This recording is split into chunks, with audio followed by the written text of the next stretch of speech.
मेरा तो सिलेबस ही कंप्लीट नहीं है, मैं टेस्ट कैसे दूंगी? मैंने पूरी साल बर्बाद कर दी, मेरे सारे पैसे बर्बाद कर दिए अपने मम्मी पापा के। मुझे लग रहा है तो मुझे दोबारा ड्रॉप लेना पड़ेगा, इस साल नहीं हो पाएगा मुझसे। कुछ समझ नहीं आ रहा है यार, क्या करूं, क्या पढ़ूं, कैसे पढ़ूं? ऊपर से इतना दिमाग खराब है ना।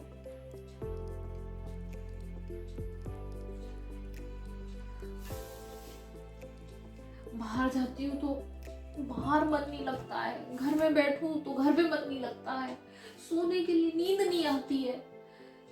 क्या करूं, कितना बेकार फेज है ये, इस फेज से कैसे निकलूं?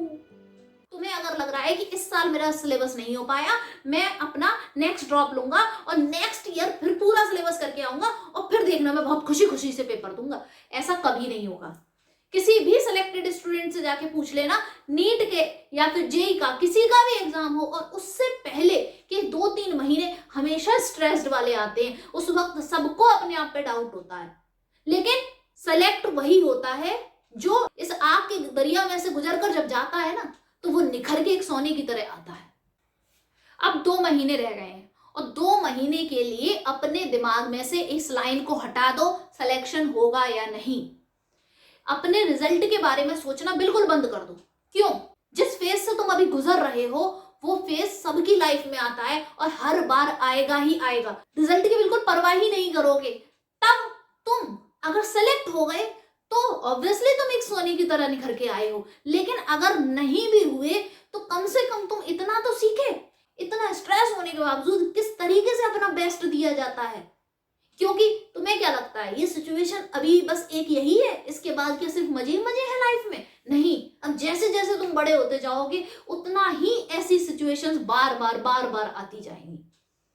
इसलिए हर बार तुम इनसे कितना भागोगे, इनसे कितना भागोगे? ये कॉम्पिटिटिव एग्जाम हमें यही तो सिखाते हैं कि किस तरीके से हम स्ट्रेस के माहौल में रहकर भी प्रॉपर स्ट्रेटजी पर ध्यान देते हुए अपना बेस्ट परफॉर्मेंस दें, अपनी स्ट्रेटजी पर फिक्स रहें, अपने डिसीजंस पे फिक्स रहें, अपना खुद डिसीजन कैसे ले, यही सिखाते हैं हमें। आज इस वीडियो में मैं तुम्हें कुछ सॉल्यूशंस बताऊंगी जो तुम्हारी इन प्रॉब्लम्स से तुम्हें निकलने में हेल्प करेंगे। नंबर 1, पहला काम तुम्हें क्या करना है कि तुम्हें सभी चैप्टर्स के नाम लिख लेने हैं। फिजिक्स, केमिस्ट्री, बायोलॉजी, तो मैं सभी चैप्टर्स के नाम लिख लेने हैं और बायोलॉजी को हटा के फिजिक्स और केमिस्ट्री में उन चैप्टर्स के अंदर के टॉपिक्स भी लिखने हैं। इतना लिखने के बाद अब तुम्हारा अगला काम होगा कि तुम उस पे उन चैप्टर्स पे उन टॉपिक्स पे टिक करते जाओगे जिन टॉपिक्स को तुम पढ़ चुके हो और उनके नोट्स तुम्हारे पास रखे हुए हैं। इससे तुम्हें ऐसा नहीं लगेगा कि हमें पूरा सिलेबस पढ़ना है, इससे तुम्हें दिखाई देगा, अपनी नजरों के सामने दिखाई देगा कि मेरा इतना पार्ट हो चुका है, सिर्फ इतना ही पार्ट मुझे पढ़ना है। दूसरा काम तुम्हें क्या करना है कि जो टॉपिक्स तुम्हारे रह गए हैं, जो तुम पढ़ नहीं पाए हो, उनकी जाके टॉपिक वाइज स्टडी करनी है। पूरा चैप्टर मत पढ़ने जाओ कहीं पर, लंबे लंबे लेक्चर्स मत देखो कहीं पर भी, अपने उन टॉपिक्स को पकड़ो। तुम्हें मूवमेंट ऑफ इनर्शिया नहीं आता तो जाके मूवमेंट ऑफ इनर्शिया देखो। बस पहले अगर तुम्हें लगता है कि तुम बुक से पढ़ के, बुक से थ्योरी पढ़कर अपना काम कर सकते हो तो बुक से थ्योरी पढ़कर भी करते हैं, उससे भी कर सकते हो। लेकिन अगर तुम्हें लगता है कि सिर्फ उस टॉपिक की जाके सिर्फ टॉपिक की वीडियो देख लो, क्या जरूरत है पूरा चैप्टर देखने की? सिर्फ उस टॉपिक की वीडियो देखो और उस टॉपिक पे बेस्ड 4-5 सॉल्व्ड क्वेश्चंस कर लो, जिससे तुम्हारा वो टॉपिक वहीं की वहीं क्लियर हो जाए और तुम उस पर फिर टिक लगा दो और ये वाला टॉपिक हमारा कंप्लीट हो गया। तीसरा पॉइंट जो तुम्हें फॉलो करना है वो ये कि अपने तीनों सब्जेक्ट्स में जो क्वेश्चन प्रैक्टिस का मटेरियल है उसको फिक्स कर लो। बार बार बदला मत करो कि कभी इससे क्वेश्चन कर रहे हैं तो कभी उससे क्वेश्चन कर रहे हैं। बायोलॉजी के लिए जो फॉलो कर रहे हो उसी को रखो, फिजिक्स केमिस्ट्री में जो एक्सरसाइज रखी है ना उसी को फॉलो करो। पीवाईक्यू तो फिक्स करना ही करना है, तीनों के लिए अपना चैप्टर वाइज पीवाईक्यू लेके आना है, उसको बुक लेके आओ, उसको फॉलो करना ही करना है। लेकिन उसके साथ साथ किसी चैप्टर पे अच्छी कमांड बनाने के लिए हर चैप्टर की एक्सरसाइज फिक्स करो कि हाँ ये वाली एक्सरसाइज में कंप्लीट करनी है मुझे हर चैप्टर के लिए, ताकि कम से कम तुम एंड ऑफ द 2 मंथ्स ये बात कह पाओ कि हाँ भाई मैंने इतना काम पूरा किया था और तुम जस्ट सच बता रही हूँ, जिसके लिए ये कह लोगे कि मैंने ये काम पूरा किया था, यही चीज कॉन्फिडेंस बना देगी और यही कॉन्फिडेंस तुम्हारा सिलेक्शन करवा देगा।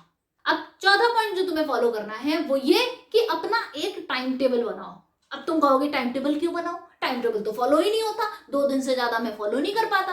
कोई बात नहीं है, अगर नहीं फॉलो कर पाते कोई बात नहीं है, लेकिन बनाओ टाइम टेबल, जिससे तुम्हें ये पता तो रहे कितने बजे से कितने बजे तक कौन सा सब्जेक्ट पढ़ना है, उसमें भी कितने टाइम थ्योरी पढ़नी है, कितने टाइम क्वेश्चन प्रैक्टिस करनी है, ये बात तुम्हें क्लियर तो रहेगी। अगर तुम 100% से टाइम टेबल फॉलो नहीं कर पाए, 80% 90% टाइम टेबल फॉलो तो करोगे, अगले दिन तुम्हारे अंदर रहेगा कि हाँ अब मुझे और फॉलो करना है और फॉलो करना है। ये जो स्ट्रेस आता रहता है ना कि क्या पढूं क्या ना पढूं, वो जब ही आता रहता है जब तुम्हारा टाइम टेबल होता ही नहीं है, तुमने टारगेट बनाया ही नहीं होता है। इसलिए पहले अपने लिए टाइम टेबल बनाओ। कैसे बनाते हैं तुम्हें नहीं समझ आ रहा कि तुम अपने पूरे दिन का टाइम टेबल कैसे बनाओ, उसके लिए भी मैंने एक वीडियो बनाई है, डिस्क्रिप्शन में लिंक है, उसको जाके देख लेना कि किस तरीके से तुम्हें टाइम टेबल बनाना चाहिए। नंबर 5 पॉइंट, तुम क्वेश्चन प्रैक्टिस करोगे, तुम्हारे डाउट्स आएंगे। अब तुम क्या करते हो, मेरे तो डाउट्स बताने वाला कोई नहीं है, और इस वजह से बहुत ज्यादा परेशान होते रहते हो, परेशान हो के अपना टाइम वेस्ट कर देते हो। लेकिन क्या एक बात बताओ, तुम्हें लगता है कि इस टेक्नोलॉजी के इस एरा में कि कोई भी ऐसा सवाल है जिसका आंसर नहीं है आज के टाइम पे? तुम कोशिश करते हो, तुम कितनी जल्दी डिस्ट्रैक्ट होते हो, तुम अपने आप की गलतियां नहीं देखते। मैं बता रही हूं, मैंने भी अपनी नीट की तैयारी अपने आप की थी, मेरा भी कोई डाउट बताने वाला नहीं था, कोई कोचिंग नहीं थी मेरे पास कोई डाउट बताने वाला नहीं था। मैं सारे अपने डाउट्स गूगल से पूछती थी, कुछ समझ नहीं आ रहा गूगल पे डाल दो, तुम्हें नहीं समझ रहा वेक्टर क्या होता है, डाल दो ना उस पे व्हाट इज वेक्टर। मैं आज भी यही करती हूँ। मेडिकल कॉलेज में जब हम आ जाते हैं तो ऐसा नहीं होता कि हमारे हर छोटे छोटे डाउट पूछने तुम प्रोफेसर से जाओगे, प्रोफेसर एक लिमिटेड टाइम के लिए आते हैं, हर वक्त नहीं होते हमारे साथ कि हर वक्त तुम्हारे लिए मेडिकल की स्टडीज में क्या डाउट नहीं आते, यहाँ पे कुछ है नहीं क्या, डाउट वाउट नहीं है क्या? फिर यहाँ पे कैसे करते हैं, गूगल पे करते हैं, यहाँ पर आके समझ जाते हैं कि अब सब खुद ही करना है, ये दिमाग में बिल्कुल फिट हो जाता है कि अब खुद ही करना है। लेकिन तुम ये चीज फिट नहीं करना चाहते।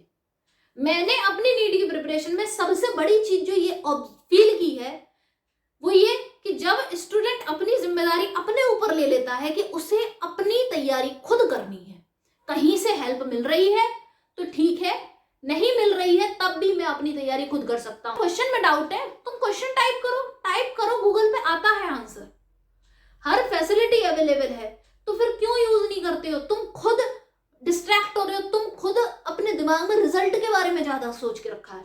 और आखिर में मैं बस एक बात कहूंगी कि तुम अपने आप को इस नीट की जर्नी में बिल्कुल अकेला मत समझो।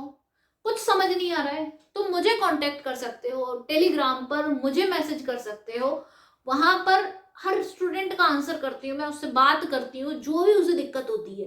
तुम बिल्कुल भी ये मत समझो कि तुम्हारी प्रॉब्लम समझने वाला कोई नहीं है, क्योंकि तुम जिस फेज से गुजर रहे हो ना, उसी फेज से मैं भी खुद गुजर के आई हूँ, अपने आप उस फेज से लड़ी हूँ और लड़कर बाहर निकली हूँ, तो पता है मुझे कि किस तरीके की दिक्कतें आती हैं। इसलिए तुम्हें जब भी जरूरत पड़े टेलीग्राम खोलना, वहां पर समीक्षा दक्ष डालना, अपने आप तुम्हें मेरी चैट दिखेगी और उसमें बस मैसेज कर देना, मैं तुम्हारा रिप्लाई जरूर करूंगी।